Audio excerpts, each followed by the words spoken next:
اتنا اونچا کر دیا کہ الوہیت کے درجے پر پہنچا دیا. چند ایک مثال دیتا ہوں اور اپنی بات کو آگے لے کے چلتا ہوں. بوصیری ایک شاعر، مصر کا شاعر، 608 ہجری میں پیدائش، 696 ہجری میں وفات. بوصیری ہمارے یہاں ہندوستان، پاکستان، بنگلہ دیش کے اندر بالخصوص اس کے قصیدے بڑے پڑھے جاتے ہیں، قصیدے بردہ کے نام سے. شاید لوگوں نے دیکھا بھی ہو، بڑی لال پیلی کتابوں میں ایڈیشن میں اچھے اچھے آتے ہیں ماشاءاللہ یہ. اور مارکیٹ کے اندر آپ دیکھیں، یا اللہ، نایاب ہوتے ہیں. کبھی کبھی ایسا ہوتا ہے بالخصوص جب میلاد کی محفل آتی، قریب ہے وقت، آج کل تو رنگ لگا ہوگا اس کا، اور ایک یعنی اتنی بڑی تعداد لوگ خریدتے ہیں اس کو. اور اس بوصیری نے جو قصیدے بردہ کے نام سے مشہور ہے، اس بوصیری نے اپنے اکثر اشعار نبی صلی اللہ علیہ وسلم کی مدح میں کہے ہیں. کیا نبی کی تعریف میں کوئی کلمات ادا کرنا جرم ہے؟ نبی کی تعریف میں کوئی آدمی کوئی بات کہے تو کیا گناہ کرتا ہے؟ اللہ کی قسم ہے کبھی گناہ نہیں کرتا، بلکہ اس سے نبی کی محبت کی دلیل ہے کہ نبی کے مقام منصب کو جانے اور نبی کے صفات کا تذکرہ کرے، نبی کے اعمال کا تذکرہ کرے، آپ کے شمائل کا تذکرہ کرے. بڑی پیاری چیز ہے، بڑی اچھی بات ہے. غلطی کہاں ہوتی ہے کہ جب بندہ غلو کا شکار ہوتا ہے. اس آدمی نے کیا کیا؟ نبی کی مدح میں بہت سارے قصیدے لکھے، غلطی کی، ایک جگہ غلطی کی. کیا کہتا ہے؟ یا اکرم الخلق مالی من الوذ به، یا اکرم الخلق مالی من الوذ به سواک عند حدوث الحادث العممی. کہتا ہے یہ بندہ، اے اکرم خلق، اے سب سے بہترین مخلوق اس دنیا کی. بات بڑی پیاری ہے. یقیناً نبی صلی اللہ علیہ وسلم دنیا کی سب سے بہترین مخلوق ہے. جب کہا یا اکرم الخلق، دل کو سکون ملا کہ نبی کی مدح میں بات ہو رہی ہے. آگے کیا کہتا ہے؟ آگے کہتا ہے یا اکرم الخلق، میرے پاس ایسا کون سا سہارا ہے جب دنیا کے اندر حوادث آ جائے، جب دنیا کے اندر پریشانیاں آئے، دنیا تکلیف کا شکار ہو، تو تیرے سہارے کے سوا میرا کون سہارا ہے؟ میں کس کے پاس اپنی حاجت کو لے کے جاؤں؟ آگے یہی بندہ کہتا ہے فَإِنَّ مِن جُودِكَ الدُّنْيَا وَضَرَّتَهَا، تیرے کرم سے، تیرے جود سے اس دنیا کا وجود ہے، اور دنیا کی ہریالی ہے، دنیا کے اندر خوشحالی ہے، اور تیرے علم سے علم لوح و قلم ہے. کتنا غلو ہے اس کے اندر. نبی کی ذات کو اس دنیا کے بقا کا ضامن بتا دیا.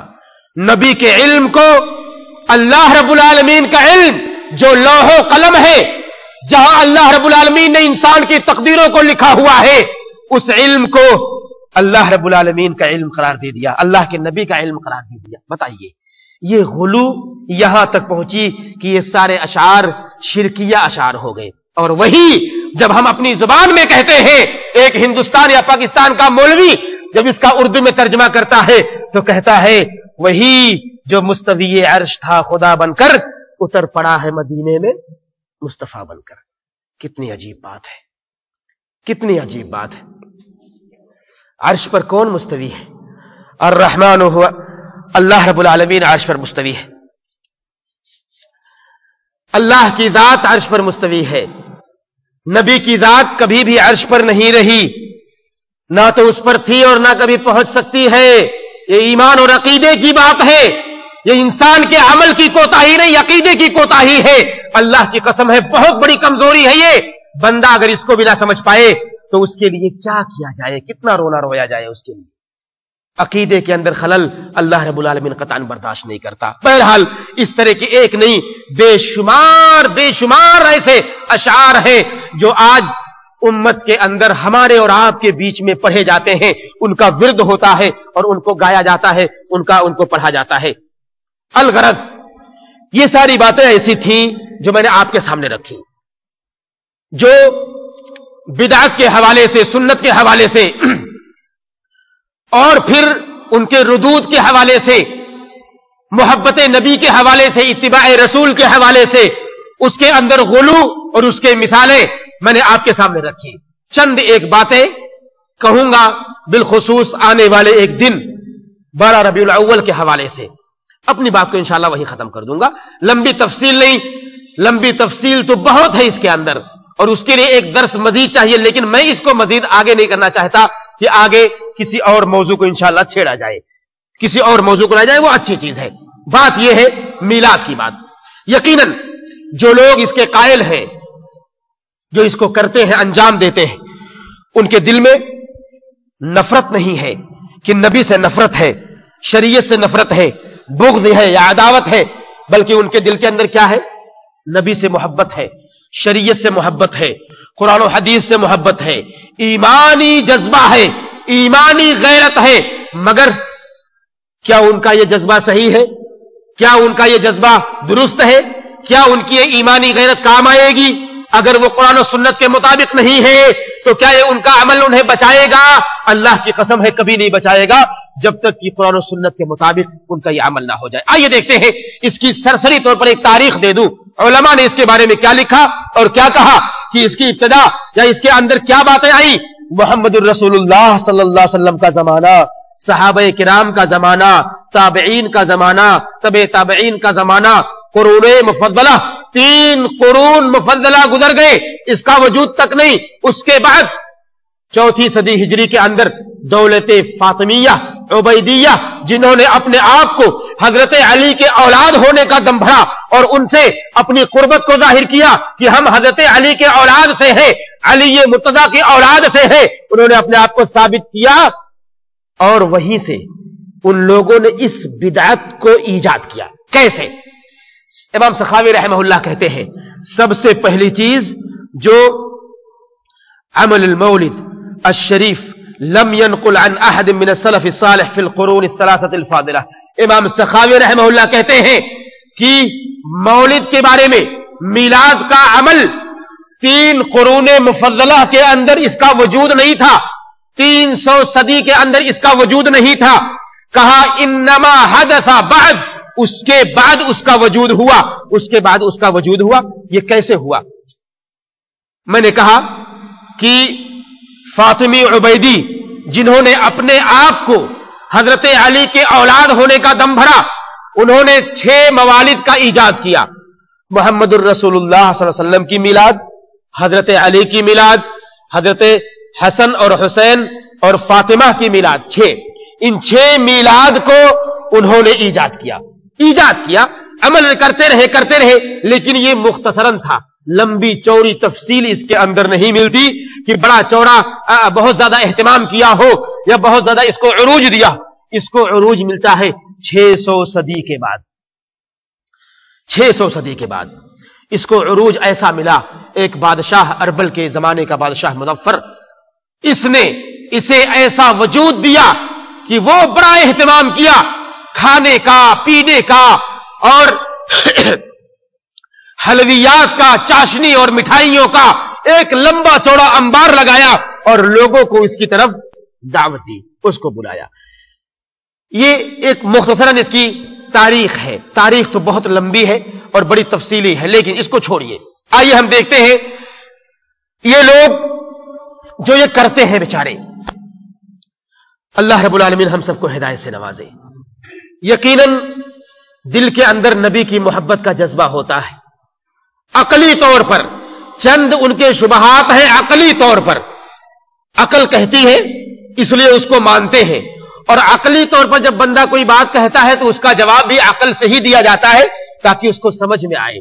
کہتے ہیں کہ میلاد یہ دراصل سالانہ یادگار ہے، میلاد دراصل سالانہ یادگار ہے، اور اس کے منانے سے نبی کی محبت میں اضافہ ہوتا ہے۔ عقل کہتی ہے کہ سال میں جب ایک بار نبی کی یاد میں نبی کی پیدائش کا دن منائیں گے تو نبی کی محبت میں اضافہ ہوتا ہے۔ مسلمانوں کو عقل ہماری یہ کہتی ہے کہ مسلمانوں کو نبی کے یاد کرنے کے لیے ایک دن کافی نہیں ہے۔ نبی تو ایسے ہیں کہ جنہیں ہر وقت یاد کرنا چاہیے، ایک دن پورے سال سوتے رہو، ایک دن آئے تو کہو نبی کی یاد میں ہم یہ محفل رچ رہے ہیں۔ ہماری عقل یہ کہتی ہے کہ نبی کی یاد میں تو ایک لمحہ گزارنا بھی ہمارے لیے باعث سعادت ہے، باعث فخر ہے اور باعث اجر و ثواب ہے کہ بندہ نبی کی یاد میں، نبی کی محبت میں ایک پل بھی گزارے تو یہ عقل کی بات ہے، اور نبی پر درود پڑھتا رہے بندہ۔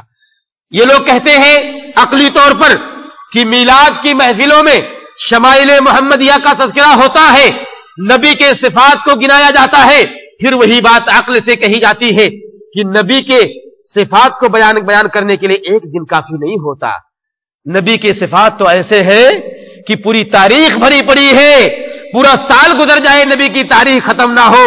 اور نبی کی تاریخ سننے والوں کے لیے چاہیے کہ ایک دن نبی کی تاریخ نہ سنے بلکہ اس کو پڑھیں، روزانہ پڑھیں، یومیہ پڑھیں، اس کو غور کریں، اس پر غور کریں اور اس کے مطابق اپنی زندگی کو ڈھالیں. یہ اصل مقصد ہے. لوگ کہتے ہیں کہ پیدائش پر خوشی کا اظہار کرنا ایمان کی دلیل ہے. پیدائش پر خوشی کا اظہار کرنا ایمان کی دلیل ہے. خوشی اللہ کے رسول کی ہے. ہم کہتے ہیں عقلی طور پر خوشی اللہ کے رسول کی ہے. خوشی اس دن کی نہیں ہے، اس دن کی خوشی نہیں ہے. خوشی کس کی ہے؟ نبی کی خوشی ہے. نبی کی خوشی میں آپ جتنے جلسے کرنے ہیں کرو، نبی کے صفات ان کے شمائل بیان کرنے کے لیے جتنے پروگرام کرنے ہیں کرو، کوئی نہیں روکے گا. لیکن دن متعین کر کے کہ نبی کی پیدائش آج کے دن ہوئی ہے اس لیے یہ کام کیا جائے، نبی کے پیدائش والے دن کی عظمت نہیں ہے، نبی کی عظمت ہے. نبی کی عظمت ہمارے دلوں میں ہونی چاہیے. اس کو ظاہر کرنے کے لیے روڈ پر کھڑے ہو کر کے نعرے لگانے کی ضرورت نہیں ہے. اسی طرح سے کہتے ہیں لوگ کھانا کھلانا اس دن اجر و ثواب کا باعث. کھانا کھلانا یقیناً بلا شبہ اللہ کے نبی صلی اللہ علیہ وسلم نے بڑی برکتیں اور بڑے ثواب کی بات کی ہے کہ کھانا کھلانا ایک اجر کا کام ہے، ثواب کا کام ہے. مگر اس دن خاص کر کے اس کے لیے ہمیں دلیل کی ضرورت ہے، ہمیں دلیل کی ضرورت ہے. اور بندہ وہ عقیدہ، وہ اصول آپ دیکھیے جو اصول میں نے شروع میں بیان کیے تھے. اصولی طور پر کوئی بھی عمل اگر بندہ تقرب اللہ کے لیے کرتا ہے، اللہ کی قربت پانے کے لیے کرتا ہے بندہ، تو اس کے لیے دلیل کا ہونا ضروری ہے. کوئی بھی عمل اگر بندہ اللہ کے قریب جانے کے لیے کرتا ہے تو اس کے لیے دلیل کی ضرورت ہے. اور یہاں پر اس دن کھانا کھلانا بلا شبہ اللہ رب العالمین کے قربت کے لیے بندہ کرتا ہے جس پر کوئی دلیل نہیں ہے. یہ چند ایک باتیں ہیں جو عقلی طور پر بندہ کرتا ہے تو اس کا جواب عقلی طور پر دیا جاتا ہے. ورنہ اگر ہم دیکھیں تو کچھ ایسی چیزیں بھی لوگ شبہات کے طور پر لوگوں کے سامنے پیش کرتے ہیں جو قرآن کی بات سے، حدیث کی بات سے، جیسا کہ میں نے کہا کہ ایسے مولوی اس امت کے اندر ہیں جو بدعتوں کو ثابت کرنے کے لیے اس قرآن سے دلیل دیتے ہیں اور کہتے ہیں یہ سنت کا طریقہ ہے. نعوذ باللہ. بدعتوں کو ثابت کرنے کے لیے حدیث سے دلیل دیتے ہیں اور یہ کہتے ہیں نبی نے بھی وہ کام کیا. نعوذ باللہ. جبکہ اتفاق ہے اس بات پر علماء کا کہ نبی کریم صلی اللہ علیہ وسلم کی پوری زندگی گزر گئی، ابو بکر، حضرت عمر، عثمان و علی کی پوری زندگی گزر گئی رضی اللہ عنہ الجمیع، ان سب کی پوری زندگی گزر گئی. کبھی بھی میلاد کی کوئی بات ان کی زندگی میں نہیں آئی، کسی بھی تاریخ کی کتابوں میں نہیں موجود. یہ باتیں ہماری اور آپ کی بنائی ہوئی ہیں، ہماری اور آپ کی بنائی ہوئی ہیں جو آج ہمارے اور آپ کے سامنے گردش کر رہی ہیں. اللہ رب العالمین سے دعا کرتا ہوں کہ اللہ رب العالمین ہم تمام مسلمانوں کو قرآن و حدیث کے صحیح نصوص کو سمجھنے کی توفیق دے، قرآن و حدیث کی صحیح باتوں پر عمل کرنے کی توفیق دے اور ان قواعد و ضوابط پر عمل کرنے کی توفیق دے جو شریعت کے مطابق ہوں، تاکہ ہم اس پر چل کر اپنی زندگی کو بہترین زندگی بنا سکیں.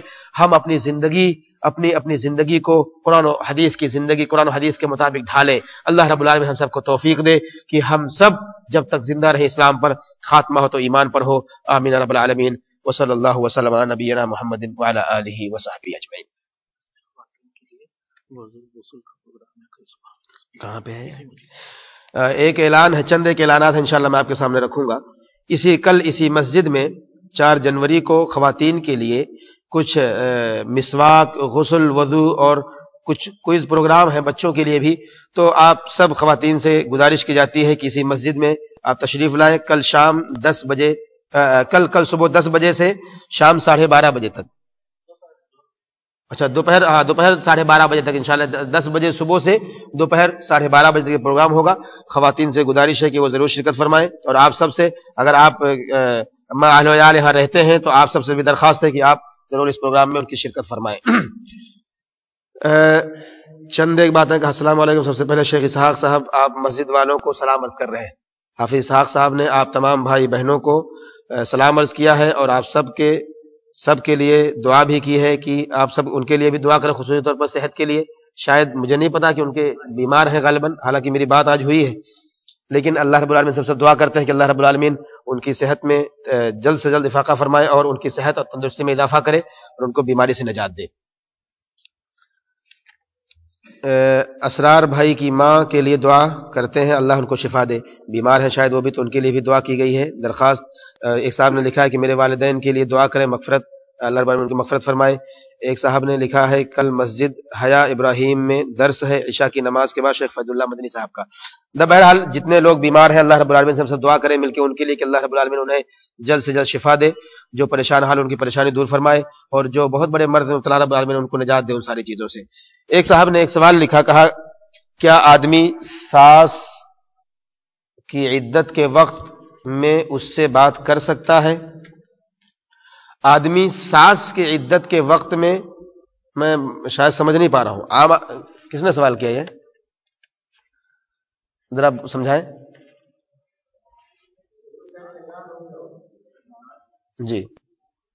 جی بات کرنے بالکل کر سکتے ہیں، عدت کے اندر بات کرنے میں کوئی ممانعت نہیں ہے. البتہ جو چیزیں اس عورت کو ہونی یہ چاہیے کہ وہ گھر سے زیادہ، مطلب عام طور پر جو عورتیں نکلتی ہیں گھر سے باہر بالخصوص حالت عدت کے اندر، انہیں چاہیے کہ وہ گھروں کو لازم پکڑے اور زیب و زینت کی چیزوں کو چھوڑ دیں حالت عدت میں. البتہ بات کرنے کی ممانعت نہیں ہے، بات حسب ضرورت زیادہ نہ کریں کہ مطلب بہت زیادہ بات ہو جائے اور وہ چیز جو ایک غم سے نڈھالی اس کے اندر جو صفت ہے وہ چیز یعنی ختم ہو جائے. ایسا نہیں ہونا چاہیے، بلکہ اگر وقت ضرورت آدمی بات کرتا ہے تو انشاءاللہ اس میں کوئی حرج کی بات نہیں. کیا لڑکا یا لڑکے کے گھر والے لڑکی کے لیے اپنی خوشی سے سونے کے زیورات لے سکتے ہیں؟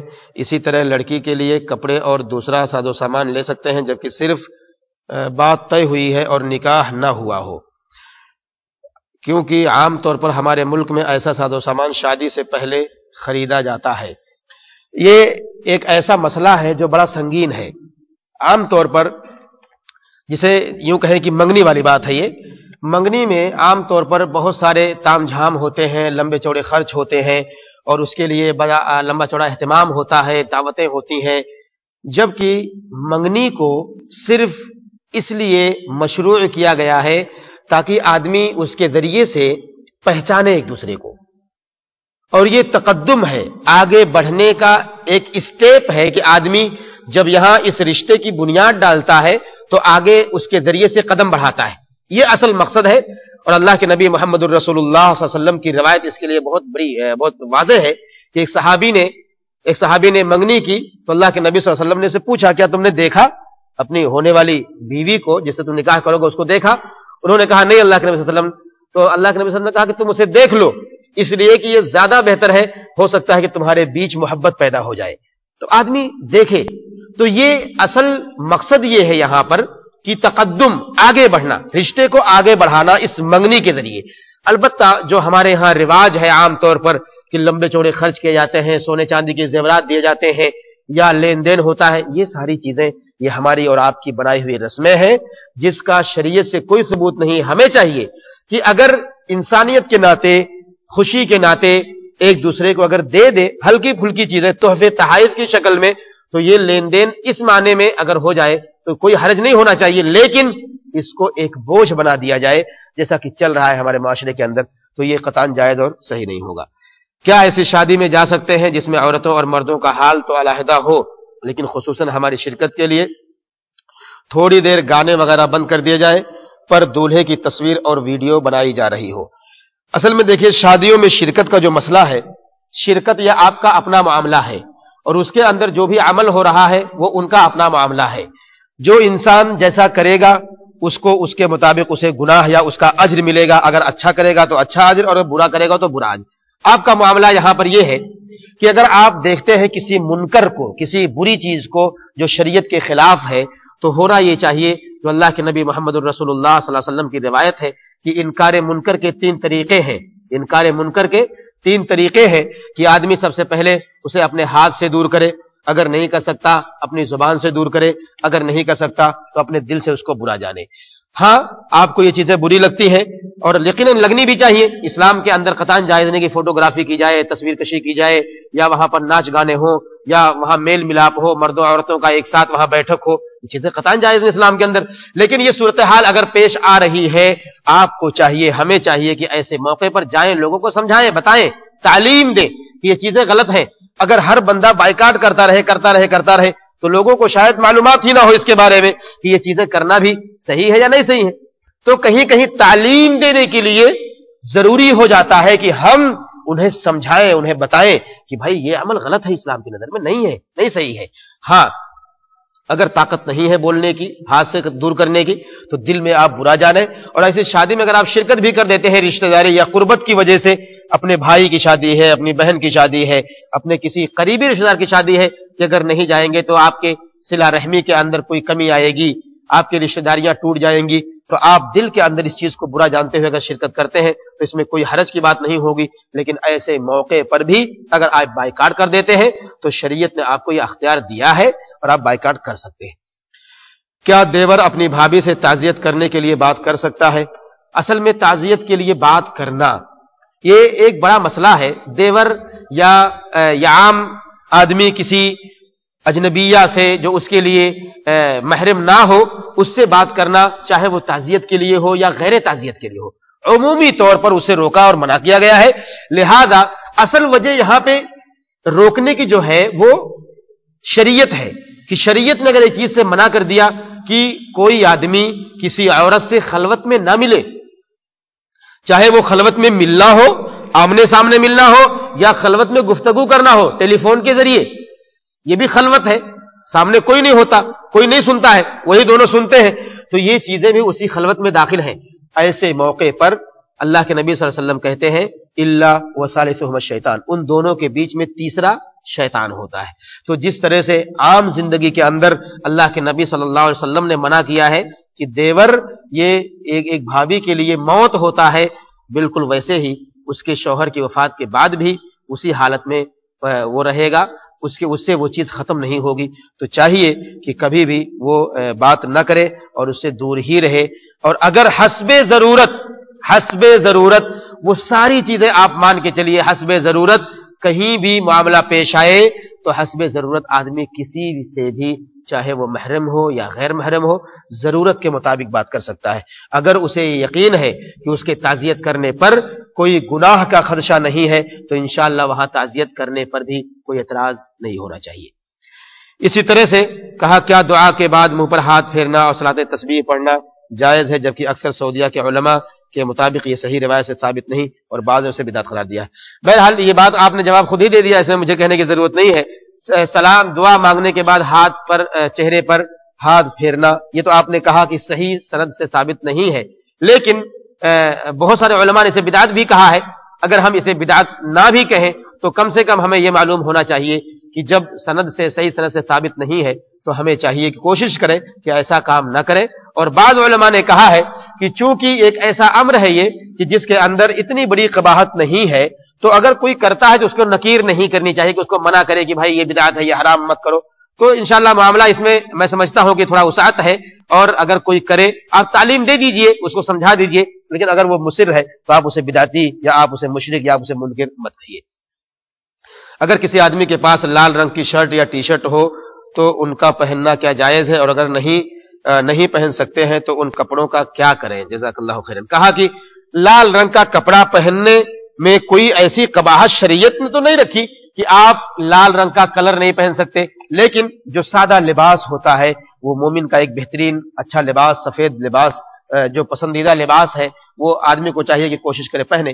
کیونکہ عام طور پر جو رنگینیاں ہوتی ہیں، رنگین لباس ہوتے ہیں، ان رنگین لباسوں کے اندر ایک دوسرے بھی آدمی خود بخود اپنے ذہنوں کو لے کر کے، اپنی نظروں کو لے کر کے ہو سکتا ہے اس میں ہی مست ہو جائے، ہو سکتا ہے اس کے اندر ہی گھر جائے، اس کے اندر سمانے کی کوشش کرے، کیونکہ نظریں ہمیشہ اچھی چیزوں کا تعاقب کرتی ہیں، پیچھا کرتی ہیں. تو ہو سکتا ہے آپ کے اس لباس کی وجہ سے اوروں کو خلل واقع ہو جائے. تو آپ کوشش کریں کہ ایسے بھڑکیلے لباس نہ پہنے جو اوروں کی نظروں کا آپ ایک ایسا سبب بنے کہ جس کی وجہ سے کسی غلطی کا امکان ہو دوسرے کے لیے. تو آپ کوشش کریں اور اگر نہیں پہنتے تو آپ کسی کو دے دیجئے اسے, کسی غریب کو, کسی فقیر کو جو اسے پہنے, تو انشاءاللہ اس میں کوئی حرج کی بات نہیں. جزاکم اللہ خیرن, مبارک اللہ فیک. جی, نبی کی پیدائش اور وفات کے حوالے سے کیا کوئی صحیح روایت ہے یا نہیں ہے؟ اس میں جو اتفاق ہے علماء کا, ایک دم سارے علماء کا اتفاق, اور اس میں اختلاف کی کوئی بات نہیں ہے کہ نبی کی وفات کے تعلق سے ایک دم اتفاق ہے سارے لوگوں کا کہ 12 ربیع الاول کو نبی کی وفات ہوئی ہے. اس میں کہیں کسی مورخ نے اختلاف نہیں کیا. لیکن پیدائش کی تاریخ کے حوالے سے بہت اختلاف, بہت زیادہ اختلاف ہے, اور بہت سارے علماء نے 9 ربیع الاول کو راجح کیا ہے. بہت سارے علماء نے 9 ربیع الاول کو نبی کی پیدائش کا دن مانتے ہوئے اس کو راجح کیا ہے. البتہ اور بھی بہت سارے علماء نے 12 ربیع الاول کو بھی پیدائش مانا ہے. یہ مسئلہ مختلف فی ہے ان کی پیدائش کا, لیکن متفق علیہ مسئلہ ہے آپ کی وفات کی 12 ربیع الاول ہی کو آپ کی وفات ہوئی.